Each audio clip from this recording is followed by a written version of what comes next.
नमस्कार दोस्तों, इस वीडियो में आपका हार्दिक स्वागत है। मैं हूं पत्रकार योगेंद्र योगी।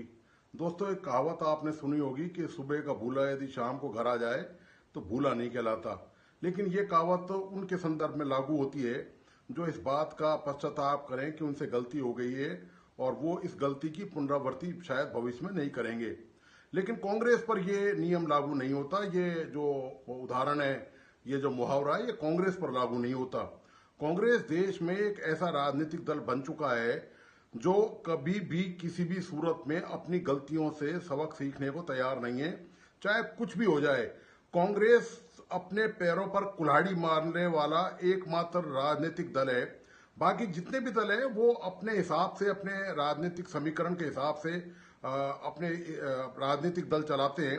लेकिन कांग्रेस शायद देश में एकमात्र ऐसा अकेला दल बचा है जो है तो सबसे बड़ा। निश्चित तौर पर दूसरे जो क्षेत्रीय दल हैं उनसे काफी बड़ा है। नेटवर्क उसका, संगठन पूरे देश भर में राष्ट्रव्यापी संगठन है उसका। लेकिन कांग्रेस की हालत यह है दोस्तों कि कांग्रेस उन छोटे दलों से भी नहीं सीखता, दूसरों से तो क्या सीखेगा, जो अपनी अपनी सत्ता बचाने में कामयाब रहे किसी न किसी तरकीब से। राज्यों में जो सत्ता विपक्षी दलों ने जो बचा रखी है, जो गैर भाजपा के दल हैं। लेकिन कांग्रेस की हालत दोस्तों बड़ी विचित्र है।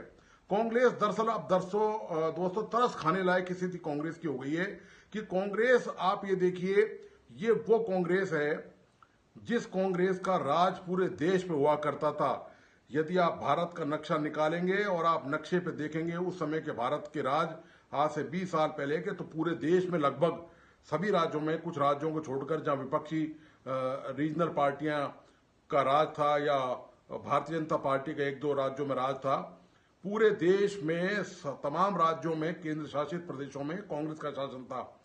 कांग्रेस दोस्तों सिमटते सिमटते सिमटते इस हद तक आ गई कि आज बिल्कुल उसको ढूंढना पड़ता है नक्शे पर कि कहां कहां पर, किन किन स्टेट में उनकी सरकारें हैं, उनकी सत्ता है। इसके अलावा केंद्र की तो हालत आप जानते ही हैं कि तीसरी बार बहुत बुरी तरह से कांग्रेस को पराजय का सामना करना पड़ा। कांग्रेस के विपक्षी गठबंधन को पराजय का सामना करना पड़ा और लगातार तीसरी बार भारतीय जनता पार्टी का गठबंधन केंद्र में काबिज होने में कामयाब हुआ। आखिर इसकी वजह क्या है दोस्तों? इसकी वजह दोस्तों ये है कि कांग्रेस की जो नासमझी है ना, इसको नासमझ कहें आप, इसको कांग्रेस का क्या कह सकते हैं, कुछ मैं इसको बता नहीं सकता इस शब्दों में कि कांग्रेस की हालत आखिर हो कैसे गई है। कांग्रेस ने कभी भी आत्म मंथन नहीं किया, आत्म विश्लेषण नहीं किया कि आखिर देश के मतदाताओं ने उसको नकार यदि दिया है तो उसका कारण क्या है। इसका उदाहरण दोस्तों मैं देके बताता हूं आपको, जिसके कारण आज ये विश्लेषण आपके सामने लेकर हाजिर हुआ हूं। कर्नाटक का आप उदाहरण देख लीजिए। कर्नाटक का उदाहरण यह है कि कर्नाटक में कांग्रेस की सिद्धारमैया सरकार है, चीफ मिनिस्टर वहां पर सिद्धारमैया है। उन्होंने दोस्तों क्या कारनामा किया है, उन्होंने मुसलमानों को 4% ठेकों, सरकारी ठेकों में आरक्षण दे दिया। मतलब आप हद देखिए, आपने बीजेपी को कैसे कैसे हथियार थमाए हैं, अपने लिए खुद खाई खो दिया आपने। आपके लिए दूसरों को कुछ करने की जरूरत नहीं है। भारतीय जनता पार्टी को या दूसरे दलों को आपके खिलाफ कुछ करने की जरूरत नहीं है। आप तो खुद पर ही छुरा चलाने के लिए तैयार हैं। आप, कांग्रेस ने कर्नाटक में 4% सरकारी ठेकों में आरक्षण दे दिया। अब बताइए, आप सरकारी ठेकों में आरक्षण कांग्रेस ने दे दिया, ये प्योर पूरी तरह से सरकारी कामकाज में एक तरह से हस्तक्षेप है। ये कायदे कानूनों को आपने एक तरफ रख दिया और फिर बाकियों को क्यों नहीं दिया आपने क्या ग्राउंड लिया उसका, क्या तर्क दिया आपने उसके लिए। ये पूरे देश में भारतीय जनता पार्टी इसको उदाहरण बनाएगी। इससे पहले भी आपको याद होगा, पिछले साल जून के महीने में इसी सिद्धारमैया सरकार ने, कर्नाटक में कांग्रेस सरकार ने मुसलमानों को ओबीसी में आरक्षण दिया था, अन्य पिछड़ा वर्ग में उनको आरक्षण दिया। आरक्षण से दिक्कत नहीं है भाई, तमाम जातियों को आरक्षण मिल रहा है, तमाम धर्मों के लोगों को आरक्षण मिल रहा है, तो मुसलमान को भी आरक्षण मिल सकता है, लेकिन मिलेगा तो कानून के दायरे में। आप अलग से केवल धर्म के आधार पर, केवल जाति के आधार पर, सिर्फ और सिर्फ धर्म और जाति के आधार पर किसी को आरक्षण नहीं दे सकते आपको पूरा उसका लिए पूरा मैप है, पूरा रोड मैप है, उसके लिए एक पूरी स्टडी उसके लिए करनी पड़ती है, तब आप आरक्षण दे सकते हैं आप उसको।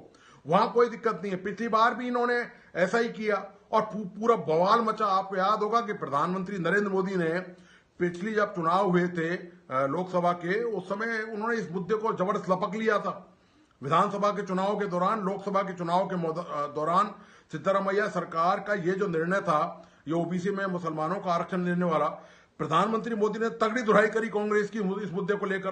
तो कहने का मतलब यह है कि कांग्रेस बैठे बिठाए थाली में सजाकर भारतीय जनता पार्टी को मुद्दे तैयार करके देती है। और हो यह रहा है दोस्तों, कांग्रेस मुद्दे ही नहीं तैयार करके देती, मतलब कांग्रेस खुद तो विफलता का सेहरा बांध ही रही है चुनावों में लगातार हार कर, ठीक है, लेकिन इसके अलावा कांग्रेस मुसलमानों के लिए मुसीबत पैदा कर रही है। ये एक ऐसी पार्टी बन गई जो मुस्लिमों के लिए सिरदर्द बन गया है। बैठे बिठाए ये मुस्लिमों को जबरदस्ती राजनीति में घसीट कर भारतीय जनता पार्टी के निशाने पर लाने वाली एकमात्र कांग्रेस है। मुसलमानों को लेकर देश में मेजर जितने भी विवाद हुए हैं, उनकी जिम्मेदार दोस्तों भारतीय जनता पार्टी नहीं है, कांग्रेस है। कांग्रेस ने वोट बैंक की खातिर ऐसे ऐसे काम किए, ऐसे ऐसे उलूल जुलूल ऊट पटांग निर्णय लिए कि वो गरीब बेचारे मुसलमान जिनका राजनीति से कोई लेना देना नहीं है, जो अपनी रोजी रोटी कमा रहे हैं, जो अपना काम कर रहे हैं, उनको जबरदस्ती राजनीति में लपेट के घसीट के उनको बीजेपी की सूली पे चढ़वाने का काम यदि किसी ने किया है तो वो कांग्रेस ने किया है दोस्तों। कैसे किया है इसका उदाहरण देके बताऊं। यही कांग्रेस की सरकार है, आपको याद होगा शाहबानो केस का 3 तलाक वाला मुद्दा। 3 तलाक वाले मुद्दे पर सुप्रीम कोर्ट ने शाहबानो के पक्ष में फैसला दिया और यह कहा कि उसको जो है वो गुजारा भत्ता देना पड़ेगा उसके पति को। इस पर उस समय कांग्रेस की केंद्र में राजीव गांधी की सरकार थी और बाकायदा संसद में इस कानून को, सुप्रीम कोर्ट के निर्णय को अमान्य करने के लिए, निरस्त करने के लिए, खारिज करने के लिए संसद में प्रस्ताव भी पास कर दिया कि ये 3 तलाक मान्य नहीं है, 3 तलाक ही मान्य होगा और ये जो गुजारा भत्ता वाला मामला ये नहीं चलेगा। आप देखिए कैसे कांग्रेस ने मुसलमानों को बीच चौराहे पर मरवाने का काम किया है, ये मैं आपको बता रहा हूं। आप ये देखिए कि इसके बाद क्या हुआ। अब जब भारतीय जनता पार्टी की केंद्र में सरकार आई तो भारतीय जनता पार्टी की सरकार ने क्या किया, प्रधानमंत्री नरेंद्र मोदी ने ये 3 तलाक वाले पर कानून बना दिया। 3 तलाक वाले कानून बना गया, कहीं कुछ नहीं हुआ। कांग्रेस को हमेशा ये डर और हमेशा ये खौफ रहता है कि हम कोई भी ऐसी वैसी बात कर देंगे, चाहे वो मुसलमानों के हित में ही क्यों नहीं हो। 3 तलाक का मुद्दा निश्चित तौर पर मुसलमान की जो करोड़ों महिलाएं हैं वो उनके हित में है, क्योंकि शरीयत के अनुसार तो मुसलमान देश में चल नहीं रहे। शरीयत के अनुसार तो ये चलते हैं तो यदि चोरी की सजा फिर क्या होती है, हाथ काटना और आंख निकालना होती है। वहां तो चूंकि शरीयत के हिसाब से नहीं चल रहा मामला संविधान के हिसाब से चल रहा है। तो उसके तहत उनको पीएम मोदी ने यह अधिकार दे दिया। कुछ छोटा मोटा विरोध जरूर हुआ लखनऊ में या एक आध जगह, वो भी इन राजनीतिक दलों के उकसाने के कारण, समाजवादी पार्टी और ये इस तरह के जो मुस्लिम वोट बैंकों पर गिद्ध नजर रखते हैं केवल उनके कारण, बाकी कहीं कुछ नहीं हुआ। तो मुसलमानों ने आराम से उसको एक्सेप्ट कर लिया। और भी यदि कोई ऐसे फैसले हैं तो वो उनको देश में रहना है, वो जानते हैं कि ये सब राजनीतिक दलों के जो चोचले हैं ये उनको निशाने पर लेकर बीच में उनको घसीटने का तौर तरीका है, यही वो काम कर रहे हैं। तो उनका कोई लेना देना नहीं है। और अराजक तत्व तो दोस्तों सभी दलों, सभी जातियों धर्मों में होते हैं। किसमें नहीं है अराजक तत्व? क्या सिखों में नहीं है? आप देखिए वहां पर क्या क्या क्या क्या हो रहा है, कनाडा में क्या हो रहा है, अमेरिका में क्या हो रहा है। मंदिर जला दिए वहां पर। किसने जलाए वहां पर मंदिर? वहां जो सिख अतिवादी जो हैं, जो खालिस्तान की मांग कर रहे हैं, उन्होंने मंदिर नहीं जलाए वहां पर। तो वो तो हर जगह है। कौन सा धर्म ऐसा है अछूता है, किस धर्म में अपराधी नहीं है, किस धर्म में देश विरोधी नहीं है, किस जाति में नहीं है, सभी में कुछ हो को छोड़ दो आप। तो कोई कम है तो कोई ज्यादा है, कोई टैक्स चोरी में है तो किसी तरह की चोरी में है, किसी तरह के अपराध में तो दूसरे तरह के अपराध में। केवल किसी एक को फ्रेम में रखना, ये कह देना। और ये जो फ्रेमिंग का काम किया है ना, ये कांग्रेस ने किया है। आपको याद होगा कि जब कांग्रेस की सरकार थी तो पूरे देश में बम धमाके होते थे। मैं आपको एक और बड़ा उदाहरण देके बताता हूं। पूरे देश में बम धमाके होते थे और कांग्रेस चू तक नहीं बोलती थी। कांग्रेस ये तो बोल सकती थी कि इसमें जो भी व्यक्ति शामिल है, चाहे वो किसी भी जाति धर्म का हो, बख्शा नहीं जाएगा। और कांग्रेस तब ये से छापेमारी करती। वही काम भारतीय जनता पार्टी ने केंद्र सरकार में आकर किया। आज बम धमाके नहीं होते देश में। क्या कांग्रेस ने अपना ये सवाल किया? आज भी कांग्रेस को लगता है कि मुसलमान का कोई भी मामला होगा या तो वो उसमें चुप रहेंगे या उनके कोई उलेमा और ये फतवा जारी करते तो उसके समर्थन में आ जाते हैं। उनको डर रहता है कि वोट बैंक नहीं खिसक जाए। सारा मुद्दा अब अच्छा, इनके वोट बैंक के चक्कर में हो क्या गया कि बीजेपी को मौका मिल गया। बीजेपी ने कहा जब कांग्रेस मान ही नहीं रही है और कांग्रेस मुसलमानों को लेकर राजनीति करने पर उतारू है, तो उसने कहा कि हम खुल के आ जाते हैं मैदान में। तो भारतीय जनता पार्टी खुल के मैदान में आ गई। वो हिंदुओं के समर्थन में खुल के खड़ी हो गई। हिंदुओं के समर्थन का मतलब यह मोटे तौर पर उन्होंने कहा कि आप किसी भी एक जाति या धर्म के आधार पर दूसरे धर्म और जाति के लोगों के साथ उनके अधिकारों का अतिक्रमण नहीं करेंगे, उन पर अत्याचार नहीं कर सकते आप। तो बीजेपी सामने बिल्कुल खुल के आ गई तो देश में वोटों का एक तरह से ध्रुवीकरण हो गया। यह माना गया कि कांग्रेस पूरी तरह से मुसलमानों के अच्छे बुरे सब मामलों में उनका साथ देगी, चाहे कुछ भी हो जाए। उधर भारतीय जनता पार्टी ने इस मामले को उठाया और पूरे देश की दिशा बदल दी। उसने पूरे देश को दो हिस्सों में लगभग बांट दिया। जो बांटने का काम पहले कांग्रेस ने किया था वो उन्होंने बिल्कुल तस्वीर में फ्रेमिंग कर दी एक तरह से। इसके बाद हालत यह है कि अब कांग्रेस बिल्कुल अलग थलग पड़ी हुई है और भारतीय जनता पार्टी के पास जबरदस्त मेजोरिटी है और कहीं ना कहीं हिंदुओं की फीलिंग उससे जुड़ी हुई है। चाहे मंदिर का मुद्दा हो, चाहे दूसरे धर्म के मुद्दे हो, चाहे कुछ और हो, चाहे आतंकवाद का मुद्दा हो, तमाम मुद्दे हैं। इन मुद्दों पर भारतीय जनता पार्टी ने कहीं ना कहीं सफलता के झंडे भी गाड़े हैं। और गाड़े किसकी कीमत पर है? कांग्रेस की कीमत पर। कांग्रेस के ऐसे निर्णय, ऐसी हरकतें, ऐसी गलतियों की वजह से ही आज कांग्रेस, और एक बात और भी बताऊं, कांग्रेस की इन हरकतों के कारण दोस्तों विपक्ष का जो गठबंधन है वो टूट बिखर गया।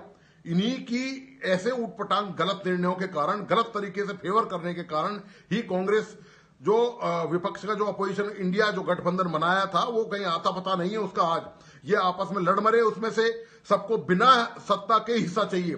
सत्ता तो मिली भी नहीं किसी को और हिस्से की पहले ही इन्होंने कैलकुलेशन तय कर दिया, कौन प्रधानमंत्री होगा, कौन मुख्यमंत्री होगा, कौन क्या होगा। तो वो इनको कुछ हासिल नहीं हुआ।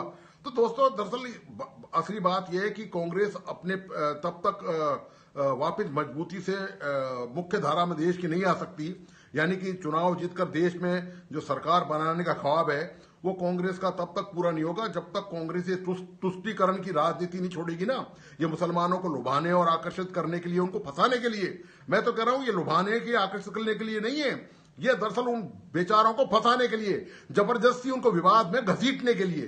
तो ये विवाद, अब ये बताइए आप, वो ओबीसी में कुछ % आरक्षण दे दिया कर्नाटक में, ठीक है, मुसलमान वोट बैंक के लिए, और ये 4% ठेकेदारी, सरकारी जो ठेके मिलेंगे वहां पर बिल्डिंग के निर्माण के, सड़क के, पुल के, इनके उनके जो भी मिलेंगे वहां पर, उनमें दे दिया। उनसे कितने लोगों का भला हो जाएगा? क्या पूरे कर्नाटक के मुसलमानों का भला हो जाएगा? और फिर कांग्रेस यदि मुसलमानों की इतनी खैरख्वाह है, इतनी उनकी फिक्रमंद है, जब तक कांग्रेस में 20 साल पहले तो ज्यादातर राज्यों में कांग्रेस का शासन था ना, केंद्र में कांग्रेस थी, तब कांग्रेस ने क्या कर दिया मुसलमानों के लिए? क्या कर दिया? कुछ नहीं किया कांग्रेस ने मुसलमानों के लिए। मुसलमानों को उनके हाल पर छोड़ दिया।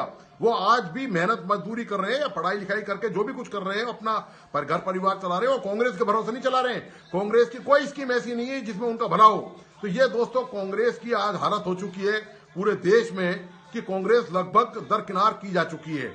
ये कांग्रेस की हालत है। कांग्रेस ने जब तक ये सबक नहीं सीखेगी ना कांग्रेस दोस्तों, तब तक कांग्रेस मानेगी नहीं। तो दोस्तों आपको आज का विश्लेषण कैसा लगा? प्लीज अपने लाइक एंड कमेंट के साथ मुझे बताइए। और मेरी तमाम दोस्तों से विनती है कि इस वीडियो को प्लीज अपने दोस्तों और परिजनों को शेयर करें। साथ ही इस यूट्यूब चैनल को प्लीज लाइक, सब्सक्राइब करें और बेल आइकन का बटन जरूर दबाइए। धन्यवाद, नमस्कार।